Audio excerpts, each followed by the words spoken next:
Mga bro, usapang Philippine Navy at WPS na naman tayo. Sa gitna ng tumitinding agresyon ng mga Chinese pirates sa ating Exclusive Economic Zone o EEZ, napapanahon talaga ang usapin ng dagdag barko para sa ating Navy. Ito na ang isang promising na opportunity, ang tatlong River-class Batch 1 offshore patrol vessels na planong i-retire ng UK.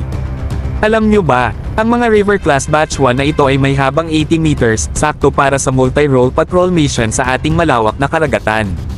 Built and commissioned noong early 2000s, batang-bata pa ito sa edad na nasa 20 taon lang. Kung mapupunta ito sa Philippine Navy, posibleng magamit pa ng ilang dekada. Isipin nyo mga bro, ang presensya ng mga barkong ito sa West Philippine Sea, nagpapakita ng ating sovereignty habang umiikot sa EEZ. It actually sports advanced surveillance at patrol capabilities kahit batch 1 pa lang. Kung ma-acquire ito ng Philippine Navy, mabilis itong ma-deploy para sa maritime domain awareness at law enforcement operations.